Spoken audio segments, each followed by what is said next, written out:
Hey, everybody. Welcome to the Stories and Life podcast with Doc Edward here. Um, have my buddy with me today, my brother. Yeah, He's a man of God. He's a husband, a father, a minister, a mentor. come on. Heck, even produces some music. He does it all. This is my brother, Thomas Miller, Hey, here from Amarillo, Texas. So welcome to the Stories in the Life podcast, bro. man, I appreciate it, man. This is too cool, man. I tell you what, like you've been my dude for many years, Yeah, man. Many yes, years, sir. many years. We didn't had to sit down and talk about life, sit down and just really discuss things, man. We done had some, man. We done walked through some things, brother. Yes, we have. So I And appreciate just kind of going off of that, I was my first question always you. is like, do you remember when we first met? Oh man, Yeah, yes, yes I do, yes I do, man. When we first officially met, it was with Yap, man. yeah, We did Yap, man, and we both did this youth advocate program, and I had my kid that I had to kind of keep in line and make sure he's straight. You had your kid, you had to keep in line, and you did keep him straight. yeah, Like that was like it was no holds bars when it came to him just keeping yes. these kids online. I'd see that kid just sitting there, and you would just be like, "Hey, not today. No, we're not doing that." And that Right. kid would go from. Okay. Yeah. Then he would, you know what I mean, man. And I'd always, man, I remember that. I was like, boy, this dude's been doing this for a long time. Right. So yeah, the YAP program is called the Youth Advocate Program, and Mhm. basically we mentored teenagers that were on probation That's or right. struggling with life. And Hmm. I think we was in the office, like we came Yep. into the office first Yep. time. Yep. Yep. Normally, I had our brother Mike McGee on here, Yes. in Yes. the first podcast, and Yes. we I didn't have a funny story to tell about how we met, but me and him go back and forth on how we met. Yeah. So we Yeah. always joke around. I was like, man, Yeah. I even got a funny story to be able to tease Thomas about on this one because we know how we met. Yeah, we know how we met, man. So But I think the cool part about all of that, man, was that I seen consistency and just kind of how you dealt with things, man. And I always thought that was cool. That yeah, was like one of those from the jump made me right, respect you right, because I knew that at that time, man, like you really dealt with kids on that level, man. And right, it was just one of those things where it's like, man, I know that's what kids need. right. You know what I And mean? then, the crazy part during that time, at that time, I think we was both youth pastors at that time. Yep, yep, yep, There's a yep. whole group of us that were Yes. youth pastors at that time when we Yep, first met, yep. always trying to collab and do some things Yes, together yes, and yes, stuff yes, like that. So yes. that was uh, always pretty fun on that aspect. But Mm-hmm, mm-hmm. it even being a youth pastor Come on. and dealing with those kids and then Mm-hmm. dealing with kids in the YAP program, it Yes. was Yeah, yeah, man. different, It man. was, man. It was so It different. was. But the part I did like about being a youth pastor and then, having kids in the YAP program was like on the youth pastor side of things, I'd be like, hey, such and such. Oh, yeah, I know him, man. And he used to do da da da da da. I'm like, oh, he did he? Right? Oh, for real? Is that what he did today at school? Right. Oh, snaps. Okay, cool. So then I get with the kid and he like, so I heard this what happened today. Yeah, like how you know? Hey man, hey, no, I didn't do any of that. Whoever told you that, they lied. They lied. Like, really? Right. Like this stuff just magically just float in my ear. You're right. We just magically just hearing things. And so man, I liked kind of both because, like back when I was, really working with the youth, man, it was me. It was Brother Greg Johnson, man. Like he was like actual head youth pastor. And then I was his assistant. And so how stuff would work, man, we had kids out of San Jacinto and kids out of like many did like kids out of Hamlet, man. And Yeah. so you had kids out of Hamlet, kids out of San Jacinto, and you know when you have those mixes, Right. then it was like that's when worlds collide, man. And so, and I'm wrong, man. Those were like probably some of the best years of being a part of youth because we once upon a time we had a drum line, and that drum line, like when I say we got to travel everywhere, Right. like we was going to all these different places just to, you know what I mean, just sewing into these kids. And then we had like a stump team, and this is back when Stump the Yard was Yeah. like the Yeah. thing back in those days when folks were Right. doing that. Yeah. You know what I'm saying? And so we had one of those teams too, right? And so we had all these different talents. And see, back at that time, I was just starting to get into Christian rap and do Christian music and, Right. produce, right? And, in those days, man, this is when it was fresh. And so we would do all that stuff, right? And then we get up there in Christian rap. And I remember one time, man, I never forget it, man. We going into this church and we getting ready to do this concert, right? And as we was getting ready to do this concert, man, this dude hops up. Boy, that's of the devil.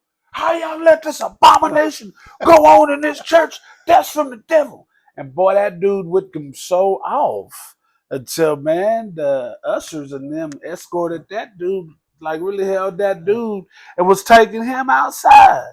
And so, I'm nervous because, man, you go Christian rap right now, your first concert being seen, right? Yeah. What in front of no kids?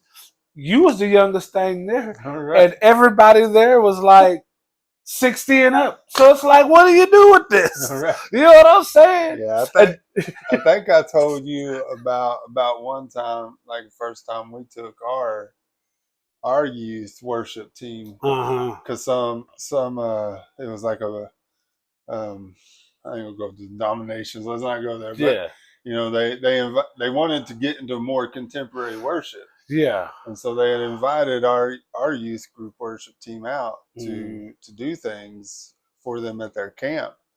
And we got out there, got everything set up. It was cold. It was outside.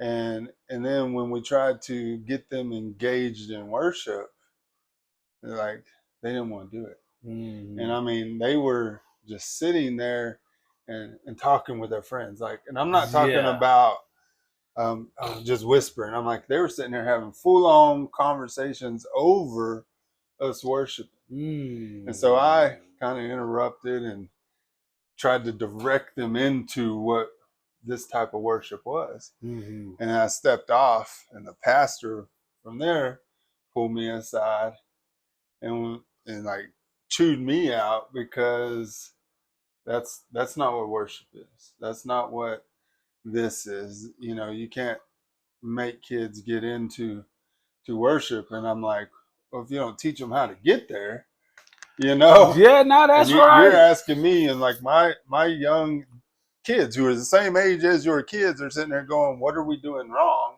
Yeah. You know what I mean? Yeah, and it's like, man, it's just crazy, craziness.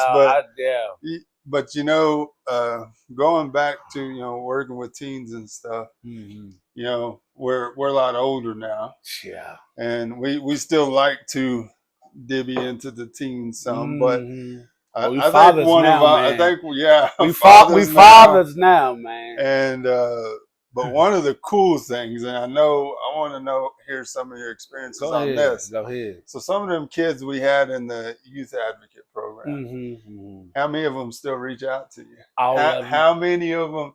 How many times have you had an experience where you run into them in public and they're like, Oh man, one of them called me to go pray for his mother. Man, he like just shot. And like, it's funny how he does it because he don't do it like he does everything sporadically. It's like I don't talk to him for about a year, and then he'll hit me up here. Hey, bro, can you pray for my mom? Or hey, bro, man, I just want to check on you, big bro. Or he'll tag me in one of his songs. Now, give or take, I'm just leave it at that. Right. His music, you know what I'm saying? Right. You know, I like the dude. I'm like, we're still working your craft. But Right. you know, man, he'll tag me in some of his stuff, and I'm like, oh gosh, bro. But I'm glad you still thought about me. You know Right. what I'm saying? Yeah. But I think my best experience of all of it, man, was the one. I think. I don't know if you remember him, man, but he was one of the bad kids. Like he was bad, Bad. bad. Like this dude had got in trouble with beating up his mom. And I remember everybody in his camp was always saying, "Well, man, he'll be back soon. He'll be back soon. He's going to, it's just I don't see this kid making it, man." And let me tell you something. Update on this kid, man. He's not only trying to, better his life, he's much better. Him and his mom got a beautiful relationship. Him and his mom just got a brand new home. And on top of that, what makes everything great, man, is that, man, he's actually trying to go to college, actually trying to work, and actually trying to do better for himself. And him and his family, no matter where we at, man, him and his family always make it a point to see how I'm doing. They'll always be like, hey, him and his mom, you know what I'm saying? They'll hit me up. Hey, Thomas, what are you doing, bro? And he'll call me, hey, man, I just wanted to talk to you about XYZ, man. What do you think? Or, hey, I want to talk to you about this. What do you think? And he's always been just like, I can almost say like a son to me, man. Right. You know what I'm saying? He was like a son before I had sons, Right. man. And so, man, just watching him change all the way around. Yeah. Go from this angry kid, you know what I'm saying, to extremely level headed, extremely sharp. You know what I'm saying? He even looked different. He hitting weights. I mean, he just looked good. Yeah. Right. You know what I'm saying? And, he was an all out terror. But this kid changed his whole self around. So it's like, you know what? Experiences like that, that's what you want. Experiences Yep. like that, that's what made what we do worth it, Right. man. You know And what I'm there's saying? and there's and I mean we could probably talk for Mhm. 2 hours about those Yeah, experiences man. because I mean we It have just, them all. yeah. We have them with our kids in the youth. We had them with our kids and Hmm. in Yap. I mean, Yeah, man. I have 2 or 3 that stay in contact with me all the time, and then there's Hmm. ones that I see Hmm. because they live in town, Yeah. and they'll run into me, and it's like, Hmm. hey, that's Pastor Chuck, or Yeah, whatever, yeah. Uh, so so so yes, all of those experiences in that program have been great for us, but it's led us to this path where we are Yeah, now. man, yeah. Well, We're I even dare to say it was a path of growth, man. right, Because like I think what usually happens, man, and pastors have a bad problem with doing this, man, is like we step into a role like they gonna learn, they're gonna learn from us. We gotta whip them in shape. And it's like, no, sometimes you called to listen, you called to sometimes be a friend, and sometimes you called to shut up. yes, You know what I'm saying? And because you called to do those things, man, you end up receiving a whole lot more and gaining a whole lot if you done it right. right, You end up receiving and gaining a whole lot more than you put in, man. And right, so that's and each minister is I mean, I wish some ministers would really realize this, how much each individual person has their calling from God, thank you. Come on, man. Say dude. that. Because I'll tell you what, you know, just doing what God has told you to do and Mm-hmm. staying in that lane and on that path, Mm-hmm. you know, is even good and bad. Yes, come on, say You that. because you may be wondering, because like I've had some people that God put in my life, and I'm like, Yeah. why you still have them here? Like they drive me crazy right now. Yep. You know what I mean? Yep. But We just went through that recently. Go but you're ahead. so in tune that you're like, God said this is where I told you to be. Mm-hmm. So if there was, as we've gotten older, our Yeah. testimony Has. goes from, probably as a teenager. Sometime Mm-hmm. most people as a teenager, they Yeah. give heart to Jesus at some point, Yeah. and the process, Yeah. really Yeah. starts. Yeah. So your testimony can start there and come to where you're at. And Yeah. in that process, there's a billion things that you could share on. Yeah. If there is one thing that Mhm. sticks out that you felt like this was the moment, that really helped me or helped me in a certain time, that I know when I share it with people, it's Ooh, do you man. have those? Yeah, I do, man. But And sometimes I get it. Sometimes it's hard because you're like, man, I got this one, this one, this one, this but one. no, it's just really for me, man, because life has been so colorful to me, man. Like, I guess to really kind of, I guess answer your questions about as shortening as possible, man, is that mine's happened in East Texas when I was trying to get out of drugs. And it's funny when you ask God that prayer and how much He honors it. Like, be careful what you turn around and ask God, because He will put you in a situation to where you're gonna have to honor it. And mine started, man. I was getting out of Job Corps, and I just had a horrible breakup, man. Horrible one. I wouldn't wish on anybody, man. And you know, this was like my little rock bottom, man, because here I am stuck in East Texas on drugs and didn't have like nobody. Because when you in your city, you in your area, you know what I'm saying. Right, You know who you can call, who you can talk to, you know what I'm saying. right. But man, you in this little bitty redneck town, that this girl that you supposed to fall in love with and spend the rest of your life with, and you Right. stuck in this little bitty place, and you don't know nobody. You know what I'm saying? And so, man, I had to call people that I never thought I had to call in my life. Was my dad, and I had to stay with him. And as I was staying with him, now my dad was a devout Jehovah's Witness, still is up to this very day. But he would always try to get me to go to his church.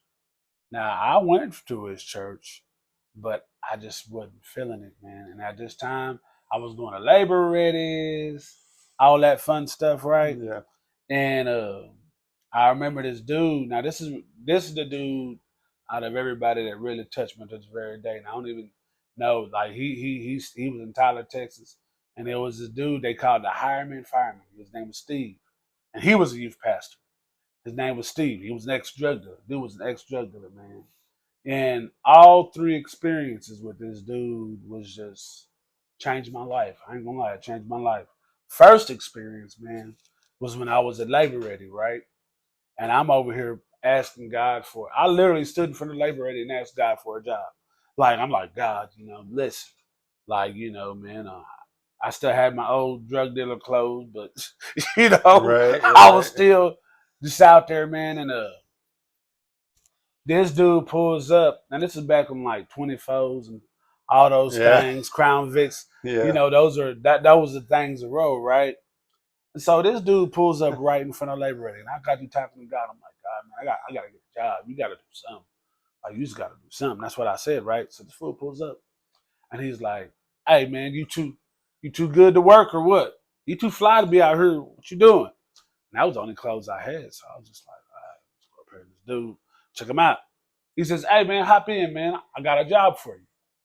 So I hop in, right? And as we rolling, we just rolling, right? We rolling. He starts questioning me. Like, so, little homie, man, hey, bro, uh, man, you blow that kill, bro. You smoke, man. I'm like, oh, man. And so my mindset, not even thinking what I asked God, my mindset like, bro, I don't even know you, bro. You already come at me like this, bro. And so, man, my mind, I'm just talking. I just blurt out, man, cuz I'm just trying to get my life right, bro. I ain't even on that right now. That's what I told her. I just told her straight up like that, man. I ain't even on that right now. I'm just trying to get my life right. I'm trying to chill. You know what I'm saying, man? You see me out here. And I told him just like that, man. And that dude, he's like, so man, you don't blow, you don't smoke or anything, dog. Man, you ain't out here with these H's, man. And I'm like, dog, like, it's like, man, I'm just trying to get my life together. Hey, dude, I don't really know you like that, man. I'm trying to do right. I told him just like that, right? And that dude smirked and he smiled. He says, good, you passed the test, bro. He says, man, my name's Steve. They called me the hireman, fireman, and God told me to come up here and pick you up. Hey, go, boy. And I'm like, what? And he was like, yeah, dog. I own this little body shop, or no, it was a car wash. And this dude, he'll go pick up new cars from the parking lot, like new cars, and detail them. We'd go and detail them, and man, that dude, he had gospel music blaring all in his deal. Like, man, I've never heard gospel because you're Jehovah's Right. Witness, right? So you don't ever, Right. listen to that stuff. That stuff is Right. of the devil. But anyway, man, he had gospel music blaring. I ain't never heard that much gospel songs in my life.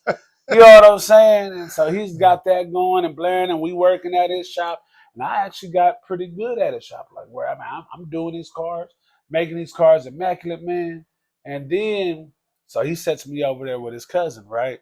Now he had a little cousin, you know what I'm saying? His cousin, that's all he did was blow kill. I kept resisting him, kept resisting him. You know, man, I ain't gonna do that, man. I'm over here helping him work, helping him run the shop. I'm resisting him. And then the very day, man, that I just was like, all right, man, I'm gonna give in, right?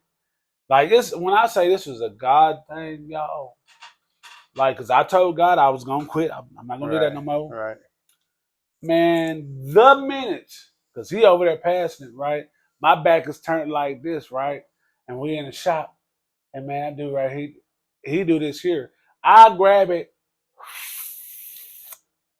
passed it back, and then he walks in. And he looked down at me. He says, "Oh yeah, by the way, bro, you fired."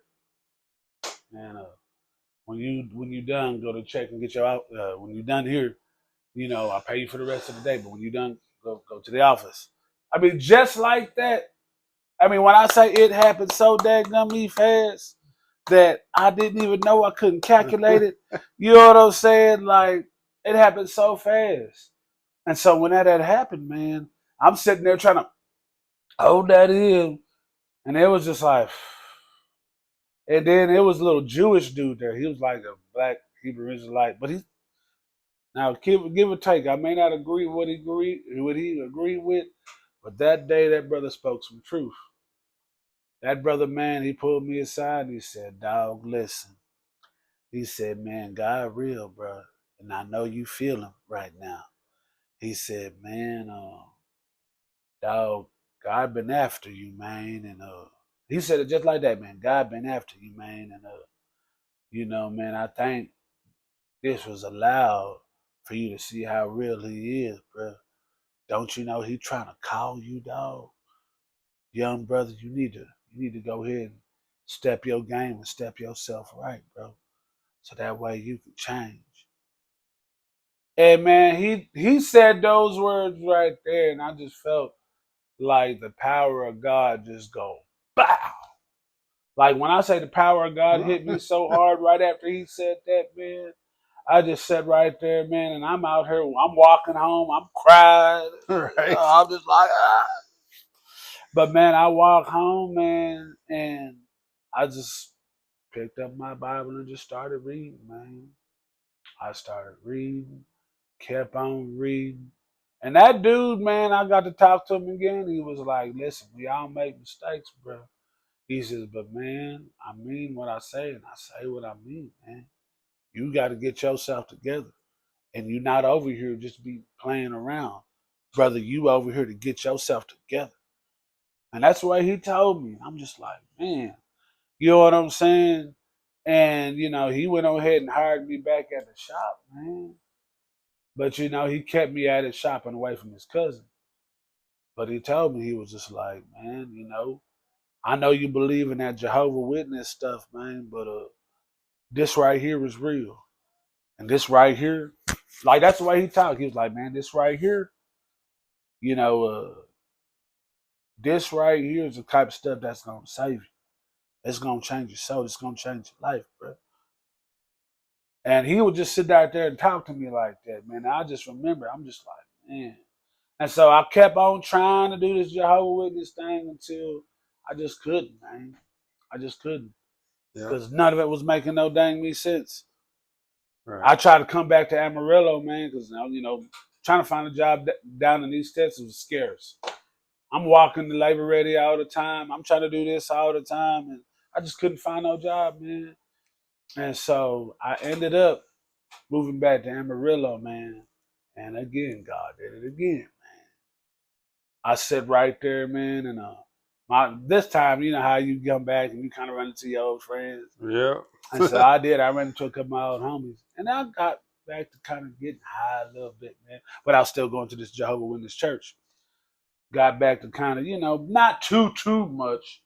You know what I'm saying? Because man, I remember what God did, man. And one time, man. Now this time I was with my stepfather. Stepfather, man, me and him kind of rehashed our relationship. But his deal was no drugs. Right. No drugs at all.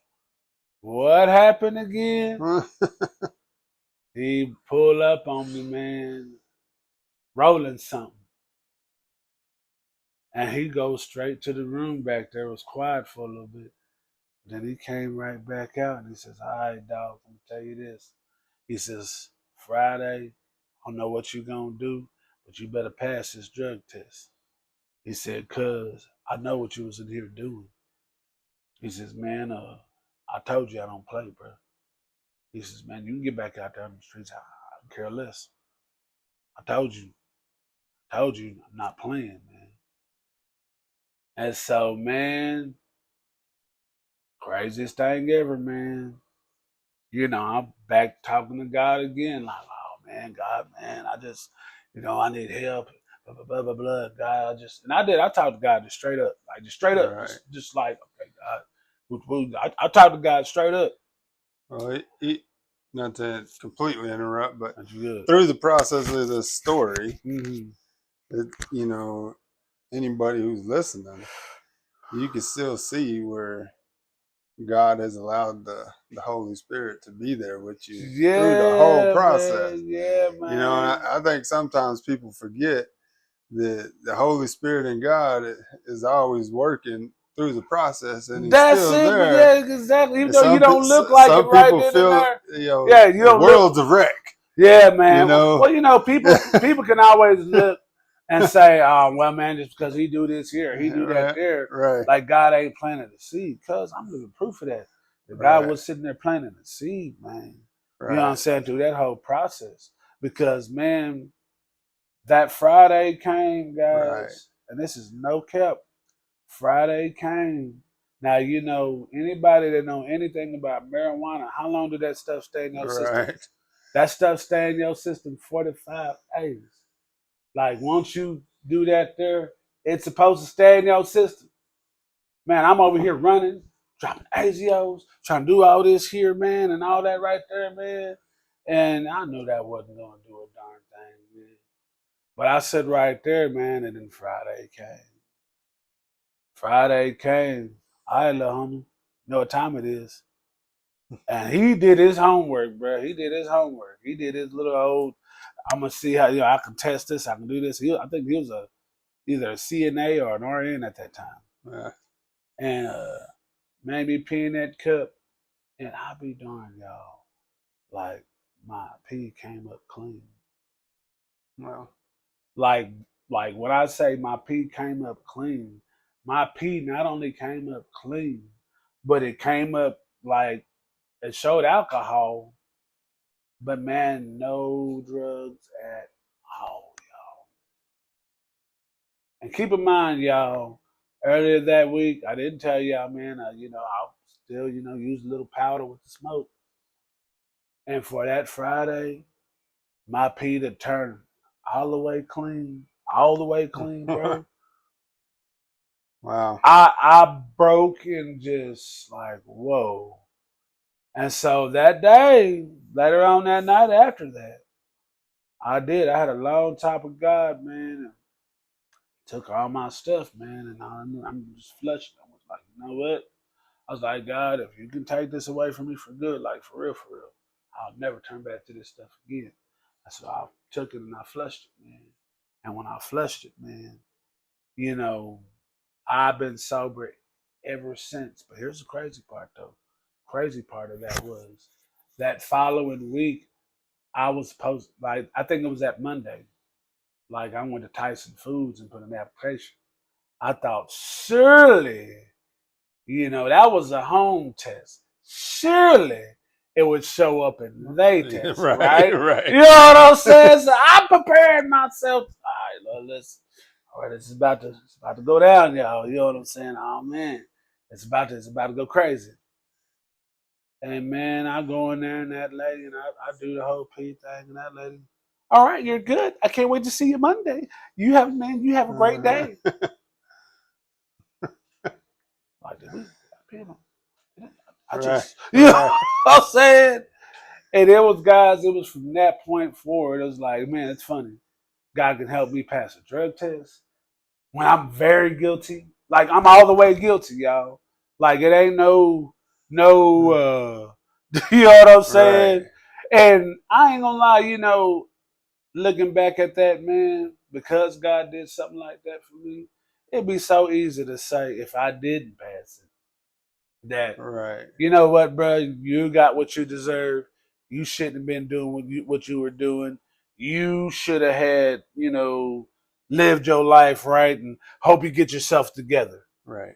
But man, God took this little old druggy dude and just, I passed the P test, bro. Right. You know what I'm saying? Not once, not twice, but 3 times, y'all. 3 times that happened to me. 3 times.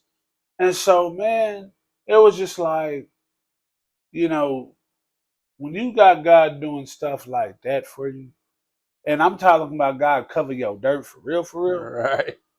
like, man, that's what, like, made me just give my all, bro.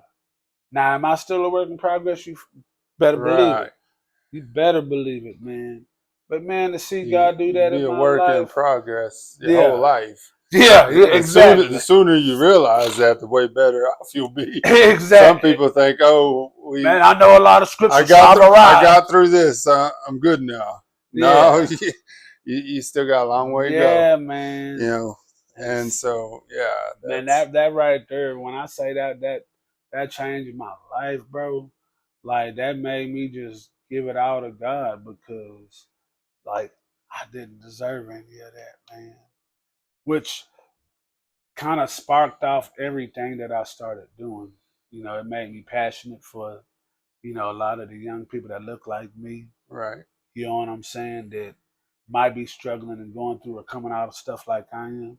It made me passionate about, man, just people's heartache, people's pain, bro, because, when you out there and you Right. own drugs like that and you down that low like that, man, you almost develop a mindset that says, I ain't gonna make it. Or, man, what Yeah. am I here for? Or, man, I didn't run my life this much. Why am I even gonna try? Right. We both kind of grew up in that aspect, Yeah, you did. Yeah.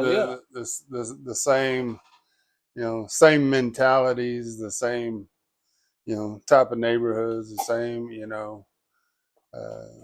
the same like that. I remember for me one time, the thought of just the pure thought of being able to live outside the hood was Yeah. impossible. Yeah. Like I thought it was so like that it would never ever happen or that it couldn't happen. Mm-hmm. And then something so simple as, as simple as getting married and moving out. Right. You get married, Right. and then you're like, you're in the hood, and you get married, and then you're like, man, I protect my wife man. better. You know what I'm saying? Yeah. And it's like, well, we moving, Right. and you just move, and you're like, well, that was way simpler than what my mind made it for so many years. Mm-hmm. You know, Mm-hmm. I'm never going to be able to amount to Mm-hmm. anything because Mm-hmm. of that mindset. And Mm-hmm. so breaking that mindset is always It's a key. it is a key to realize that, Mm-hmm. you know, one lost opportunity doesn't mean your life's over. That's right, And man. and the crazy thing is some people, you know, uh, whether it be as high as a murderer, Mm-hmm. all the way down to I stole a piece of gum. Right. You know, I know people who've stolen, you know, a piece of gum who think their life's over. You know, Mm-hmm. that could happen to a kid. You Mm-hmm. know, as a child, you do something foolish like that, and like that mindset all of a sudden is because you got in trouble. It's, you know, my life is over. A murderer, my life is over. Now, I mean, it's kind of perspective, really, Mm-hmm. because yes, okay, so I murdered somebody and I'm gonna be sitting in prison or whatever, Mm-hmm. or whatever my sentence is. Well, Mm-hmm. God could still meet you in those places, That's it, man. That's it. and even if you go sit there, then you can sit there for God, Mm-hmm. you know, And I and think sometimes, man, God has to put you in that timeout to still deal with your character, to still grow with your character, because you couldn't necessarily grow your character in a state or in the environment you in. oh yeah, You know what I mean? Because like, sometimes we look at separation and people walking out of our lives, even stuff like jail time and all that as really a bad thing. But it's like, no, that's where God's got to meet you all right, in order for me to really work on what's going on in here. You know what I mean? Because like all of us, man, without Christ, man, we all have our default switch. right, You know what I'm saying? And you know how the default switch works to where, you know what? Because I feel like this, I'm going to do this. Because I'm mad at this. Or even some of us that's been through trauma, right? right, If you somebody that's ever like dealt with any type of trauma in your life, then trying to just go on with your life and do life regularly, it's like now I need XYZ to help me do this. Or I need my vice to help me just kind of cope and do this. You know what I'm right, saying? And so, you know, why forgiveness is so important is because it actually frees you. You know what I'm saying? Not from the consequences, but from the burdens of your heart. right, You know what I'm saying? Not from, like for instance, that dude that may have killed somebody, right? Well, it's never gonna change how that family may feel about it, and how those relatives and everybody right, that witnessed that all that they loved one that they lost. It's not gonna ever change their heart. But then God dealing with you personally, it's like now giving you a true perspective of what you've done and why you need His forgiveness in that, why you need His heart in all of that. yep, Those are the things that God really got to do the deep work, break in and change, man. yep, Because like everything always starts with how we're wired. You know what I'm saying? If you came out of a bad situation, heck, if you came out of a good situation, yes. there's still some There's things that, things, yeah, that God's got to rewire. Because I know people like, okay, well, I'm a hospice chaplain as well, right, right? right, And as a hospice chaplain, I get to hear everybody's story. When I say everybody's story, I'm talking about from the rich man to the poor man to the rocker to yeah, everybody. You understand what I'm saying? And so, and I remember I got into this long conversation with this lady, man. And I think she's 93 years old. Sweetest lady in the world. She really loves God. But when it comes to forgiving herself, man, she has such the hardest time in the world. And so we went to talking, right? And as we started talking, man, she started letting me know that, she had a husband that, man, they were real close. And then she started cheating on her husband. And when she started cheating on her husband, well, later on, her husband died while she was cheating on him. And she stayed with that dude all the way until he died. And she blamed, for the longest time, both of those deaths on her. She thought, like he died because, you know, it worried and hurt his heart that she was doing to him like that. And she carried that guilt and had that guilt on her heart for many years. And she told me, she was like, man, this is how she told me. She said, sir, I've carried this for over 93 years and I don't know how to get rid of this out of my heart. She says, don't you think I'm a bad person for that? I'm a wrong person for that. And I just don't see how God can forgive somebody like me even after the fact. And I'm like, man, it really got me to thinking. It's like, man, you have literally a stronghold and tower of shame and guilt that's done literally crippled you in your life. Robbed you part of your life. Yeah, robbed you a whole part of your life, man. And so I remember us talking and praying and just kind of going through scriptures about forgiveness and just what God is, the love of God, man. And, like you were saying earlier, about, our growth process, man. And it's like, man, and I told her, I was like, man, at that time, even though you was doing wrong, I was like, you still did what you thought was right at that time because you was immature as a person at that time of your life. Right.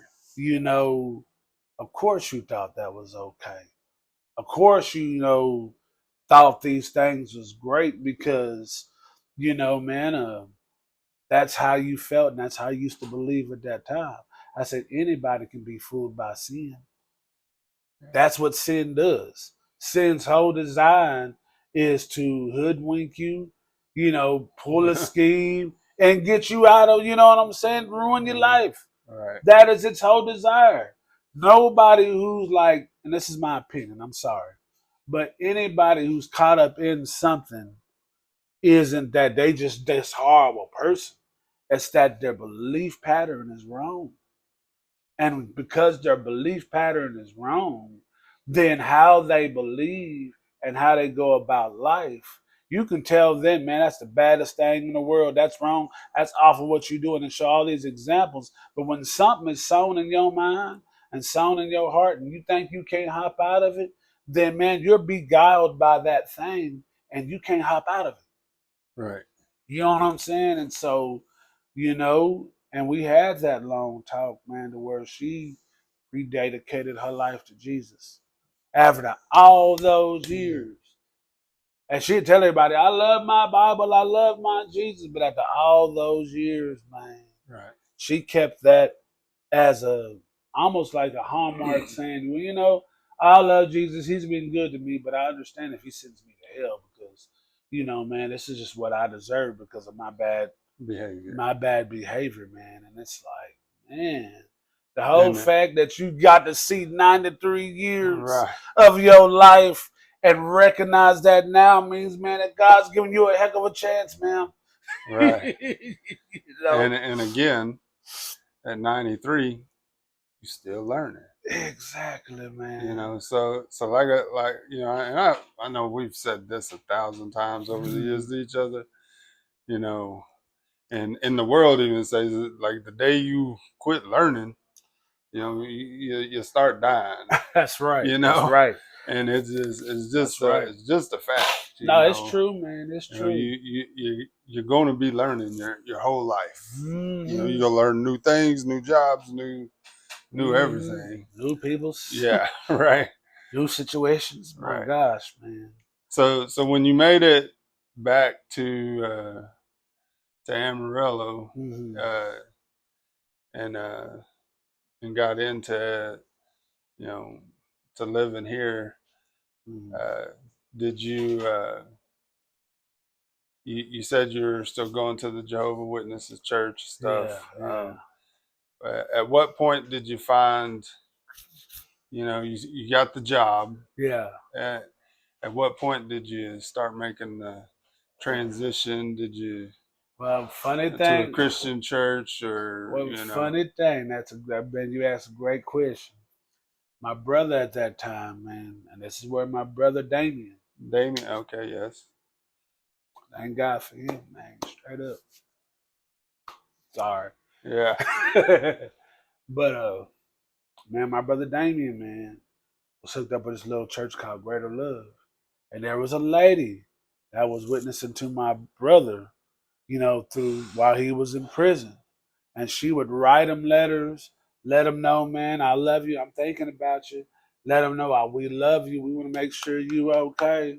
And she always continued to write my brother, while he was in prison. So when he had got out, now keep in mind, my brother went in drug dealer. My brother went in all the way Right. drug dealer, all the way, just who he was, man. But when he came out, talking about Jesus, talking about God, talking about this fool used to write me letters that looked like an epistle, bro. Right. like I used to get on my nerves, like, just tell me how you doing well or not. Right. Man, I read his letter, man, and it sounds like the Apostle Paul wrote it. This is your brother, doing well and through God's grace and glory and mercy. Right. That's not good. You know what I'm saying? But about that time, man, he had got out of prison. And when he had got out of prison, I started my job. I did everything like that.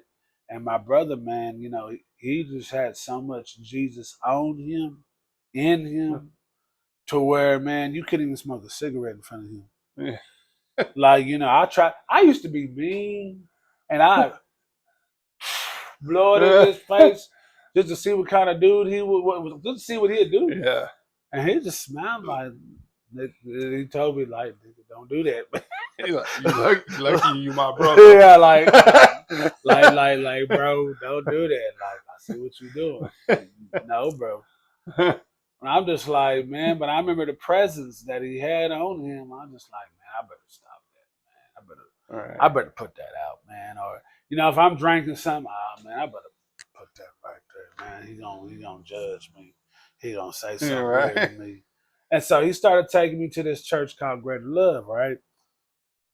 Greater Love was like this apostolic, just all out fire church. Right. When I say it was a fire church, like I'm talking about, man, first time in my life. Now you keep in mind, Jehovah's Witness to a fire church. Right. You know what I'm saying? Folks just talk normal, hey, and God bless you, da da da da da. You know what I mean? To boy, if the Lord tell you something, this is what you're supposed to do. Man, I remember, man, he took me and I used to have to sit right there. I don't know why, but I sat right there at the front row. I catch I call myself being on fire for God. So I sat right there at the front row, and that man, it was the old man. But that man would run around and talk, and boy, when I say that man could preach, he could preach. That man was, the boy, but I remember, man, used to watching him for all those years. And, I used to think in my heart, like, man, like, God, I know that, like, I know you put something like that in me. You know what I mean? Because that man had an anointing. Matter of fact, everybody at that church had an anointing on them like no other. This is like where I really got to really witness the power of God.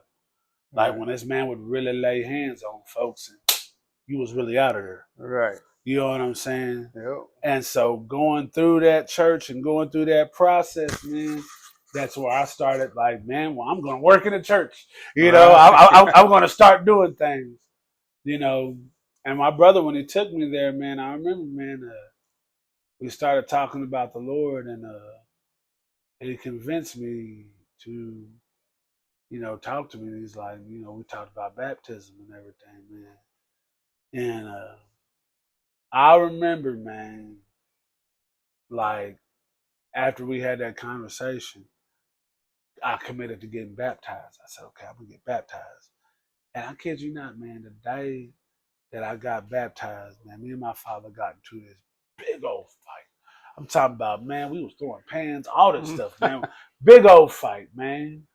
And All I told him, I remember in the middle of that fight, I'm like, man, you really gonna fight with me? Like, day I get baptized, man, devil, you a lie. I told him that, right?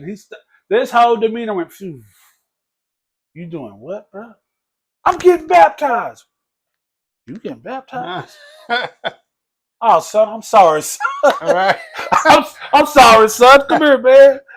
And man, it was just after that baptism, and it's funny too. Funny thing, man.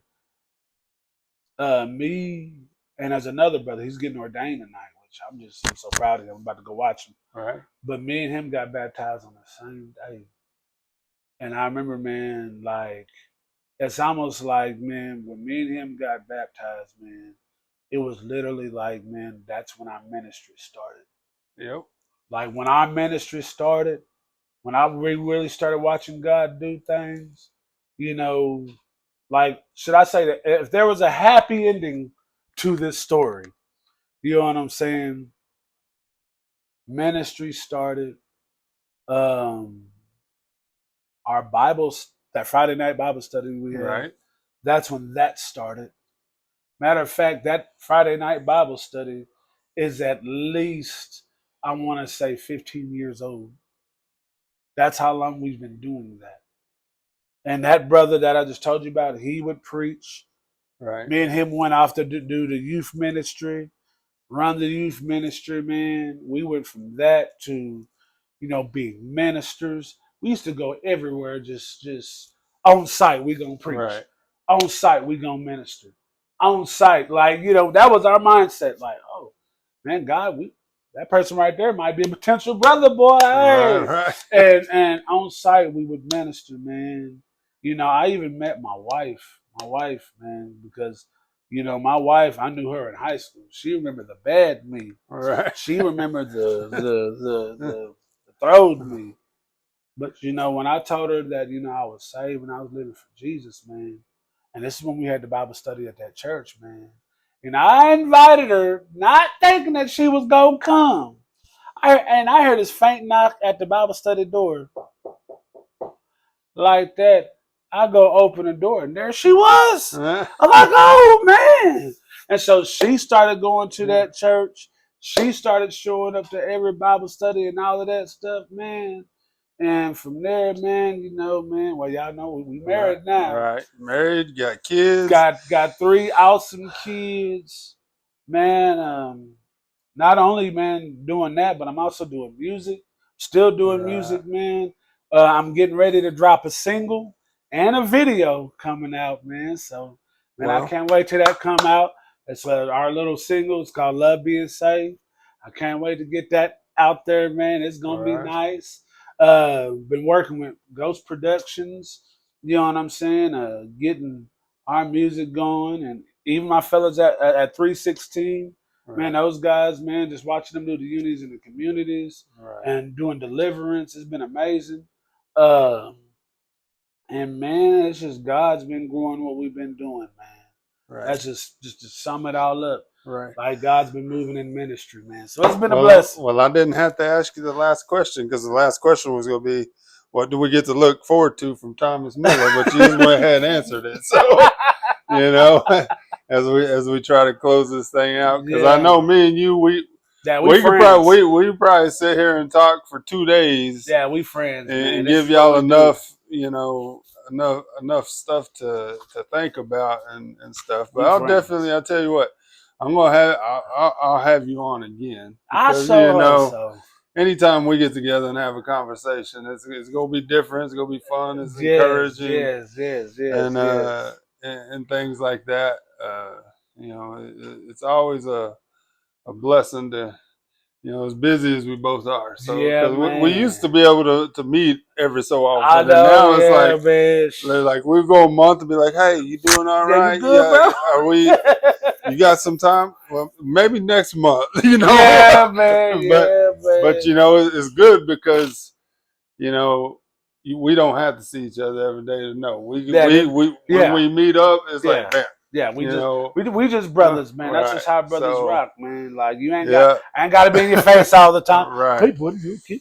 Hey, what you Right. doing now? Sliding out, You man. know, we'll give a shout out to Mike McGee because Yeah. he needs to be there. Like you got to be there for him. Yeah. You know, me and you, we Yeah, can suck man. whenever, but Mike, he need to be there. Yeah, he do. He, He do. He do. I love that dude. The but McGee is the yeah, McGee. That's my boy. That is right. my guy. I love that dude, Yeah, man. so do I. But well, it's good to have you. Man, thanks for having me, man. I didn't even know Thanks how for this was gonna go. right. Thanks for coming out, and I'll let you know when I post it and everything. Okay, man. I'll share it on Facebook, YouTube, and all that. So you'll be able to share it with friends, family, whoever else, and this whole podcast is just about the everyday person, man. That's right, And man. the That's people right. in my world, Yeah. which seems kind of. I have an array of people in my world, Mm-hmm. all the way from fast draw to church to Mm-hmm. so I got some different characters that Hey, man. we Ain't always nothing gonna wrong have with that, on. man. So Ain't nothing wrong with that. we will catch y'all next time. Say. Thanks for joining Yeah. the Stories in the Life podcast. All right, man. Hey.